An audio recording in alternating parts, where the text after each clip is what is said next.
Hello students, welcome again in class 11th chemistry in some basic concept of chemistry। पिछले video में students हम लोगों ने percentage composition के बारे में पढ़ा था।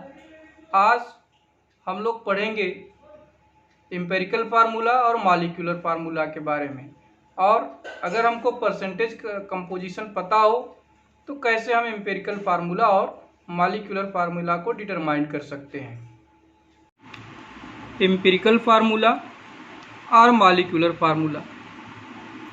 एम्पिरिकल फार्मूला क्या होता है?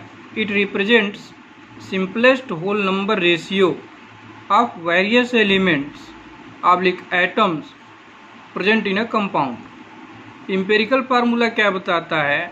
किसी भी कंपाउंड में जितने भी एलिमेंट हैं उनका सिंपल रेशियो बताता है। किस सिंपल रेशियो में जो एलिमेंट हैं वो कंबाइन किए हुए हैं उस कंपाउंड में। मॉलिक्यूलर फार्मूला क्या होता है? It shows the exact number of different types of atoms present in a molecule of a compound. Molecular formula students ये हमको बताता है कि किसी भी कंपाउंड में जो डिफरेंट एटम्स हैं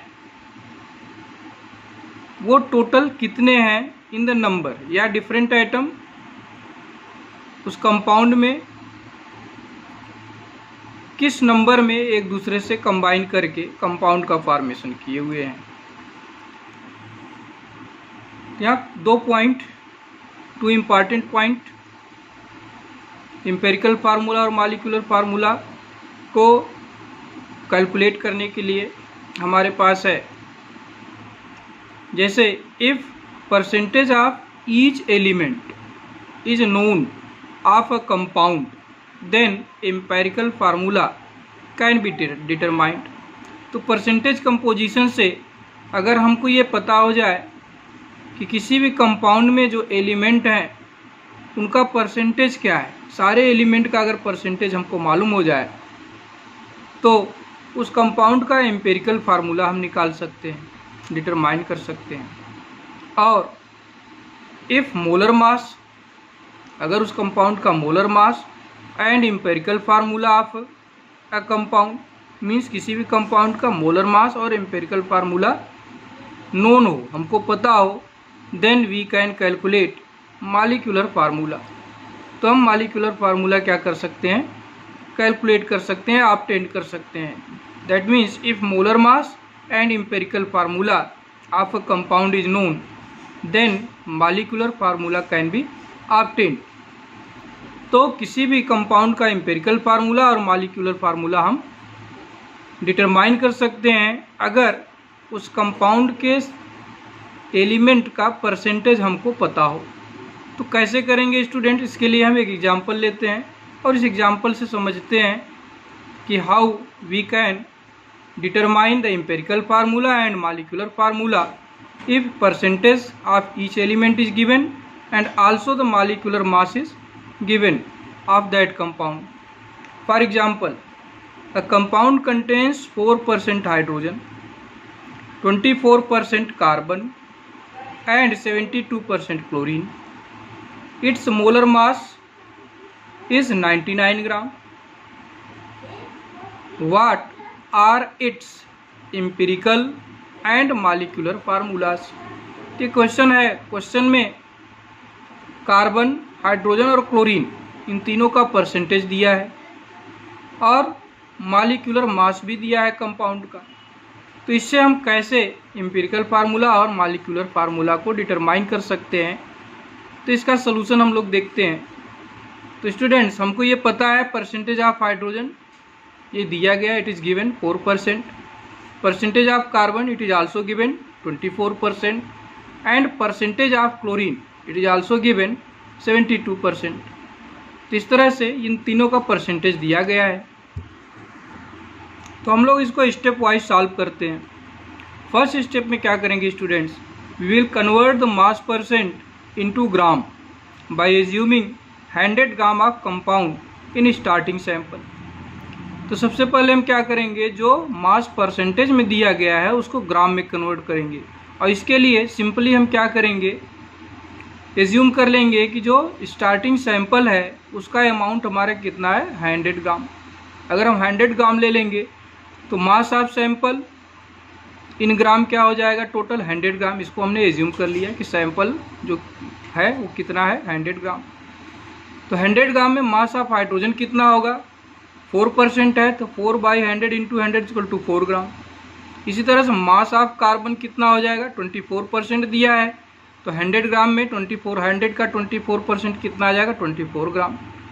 इसी तरह से मास ऑफ क्लोरीन 100 का 72%, तो हो जाएगा 72 ग्राम। तो हमने सबसे पहले क्या किया, फर्स्ट स्टेप में जो मास परसेंटेज दिया गया था उसको ग्राम में कन्वर्ट कर लिया। अब स्टूडेंट सेकेंड स्टेप में क्या करते हैं, we convert the gram into moles. ये जो हमने ग्राम में कन्वर्ट किया है इसको मोल्स में कन्वर्ट कर लेंगे।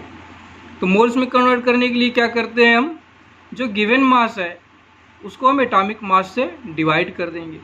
तो मोल्स ऑफ हाइड्रोजन क्या होगा, means given mass of hydrogen in gram divided by atomic mass of hydrogen. तो 4 ग्राम हमने कैलकुलेट किया है, कन्वर्ट किया है। हाइड्रोजन का कितना ग्राम है, 4 ग्राम, और हाइड्रोजन का एटॉमिक मास 1 ग्राम। तो 4 divided by 1 will be equal to 4 mole. तो इसका मतलब हाइड्रोजन के कितने मोल हैं उस कंपाउंड में, 4 मोल हो गए। इसी तरह से मोल ऑफ कार्बन हम निकाल लेंगे। Mole of carbon means 24 gram given है, और कार्बन का एटॉमिक मास 12 ग्राम होता है। तो 24 divided by 12 equal to 2 mole. 2 moles आ गए किसके, कार्बन के। इसी तरह से क्लोरीन का 72 ग्राम गिवन है, और क्लोरीन का जो एटॉमिक मास होता है 35.5 ग्राम होता है। तो 72 divided by 35.5 will be equal to approximately 2 mole. 2 mole आ गया। तो सेकेंड स्टेप में हमने क्या किया, जो ग्राम में मास दिया गया था उसको हमने मोल में कन्वर्ट कर लिया। अब स्टूडेंट थर्ड स्टेप हम देखते हैं। थर्ड स्टेप में क्या करेंगे, we will divide the mole values obtained by the smallest number gives the ratio of each element। अब देखिए जो मोल आया तीनों एलिमेंट का, हाइड्रोजन का, कार्बन का और क्लोरीन का, 4, 2 और 2, इन तीनों में जो स्मॉलेस्ट वैल्यू होगी उसी से तीनों को डिवाइड कर देंगे। थर्ड स्टेप में क्या करेंगे, जो मोल्स आए डिफरेंट एलिमेंट्स के उसमें से जो स्मॉलेस्ट वैल्यू होगी उसी से इन तीनों को डिवाइड कर देंगे। तो आप देखिए यहाँ 4, 2 और 2, तो स्मॉलेस्ट वैल्यू क्या है 2, तो 2 से इन तीनों को डिवाइड करेंगे। तो यहाँ आप देखिए हाइड्रोजन, कार्बन और क्लोरीन का रेशियो हमको निकालना है। तो 4 मोल हाइड्रोजन का था, smallest number 2, 4 divided by 2 equal to 2 आ गया। 2 divided by 2 equal to 1, 2 divided by 2 equal to 1। तो रेशियो हमारा हाइड्रोजन, कार्बन और क्लोरीन क्या आ जाएगा, 2:1:1। तो यहाँ से थर्ड स्टेप में हमने क्या निकाल लिया, ratio of each element in compound. Compound में प्रत्येक एलिमेंट का रेशियो हमने निकाल लिया। रेशियो निकालने के बाद हम लोग फोर्थ स्टेप में चलते हैं। फोर्थ स्टेप में क्या करेंगे, we will write empirical formula by mentioning the number after writing symbols. अब हम लोग एम्पिरिकल फार्मूला लिख लेंगे। कैसे, जो भी एलिमेंट है उसका सिंबल लिख लेंगे। जैसे कार्बन है तो कार्बन का सिंबल लिखा, हाइड्रोजन है तो हाइड्रोजन का सिंबल, और क्लोरीन है तो क्लोरीन का सिंबल। उसके साथ साथ जिस रेशियो में, जो नंबर हमको रेशियो में मिला है उसी को हम सिंबल के साथ रख देंगे। तो हो जाएगा C1H2Cl1। तो स्टूडेंट 1 को हम नहीं लिखते, क्योंकि अगर हम केवल C लिख देते हैं, यहाँ जैसे हमने C लिख दिया, C का मतलब only one atom of carbon, तो हो गया CH2Cl, Cl का मतलब 1 एटम ऑफ क्लोरीन। तो एम्पिरिकल फार्मूला हमको मिल गया CH2Cl। तो यहाँ से हमको एम्पिरिकल फार्मूला मिल गया। अब नेक्स्ट स्टेप में हम क्या करेंगे, empirical formula determine empirical formula मास। एम्पिरिकल फार्मूला मास को डिटरमाइन करेंगे। मीन्स जो एम्पिरिकल फार्मूला मिला हुआ है, नेक्स्ट स्टेप में हम उसका एम्पिरिकल फार्मूला मास निकालेंगे। तो empirical formula mass will be equal to the sum of atomic masses of each atom in empirical formula.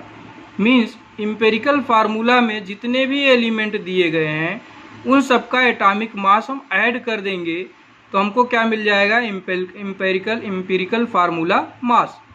तो ये होगा इज इक्वल टू 12, क्योंकि कार्बन का एटॉमिक मास 12 और कार्बन का केवल 1 एटम है, 1 एटम, इसलिए कार्बन का हमने 12 लिख लिया. प्लस हाइड्रोजन का एटॉमिक मास 1 होता है और 2 हाइड्रोजन एटम यहाँ प्रेजेंट है, तो 1 into 2 plus here in empirical formula only 1 chlorine atom is present, so we will add the atomic mass of chlorine atom, that is 35.5, and after adding we will get 49.5 gram. This is the empirical formula mass. तो empirical formula mass आ गया आपका compound का. अब student next step में हम क्या करेंगे, step 5 का फर्स्ट पार्ट में हमने क्या किया, एम्पिरिकल फार्मूला मास निकाल लिया. अब क्या करेंगे, divide molar mass by empirical formula मास. ठीक है, तो जो कंपाउंड का मोलर मास है उसको हम एम्पिरिकल फार्मूला मास से डिवाइड कर देंगे. क्वेश्चन में मोलर मास दिया गया है, कंपाउंड का मोलर मास दिया गया है जो कि है कितना, 99 ग्राम, और एम्पिरिकल फार्मूला मास हमने यहाँ से कैलकुलेट किया है 49.5.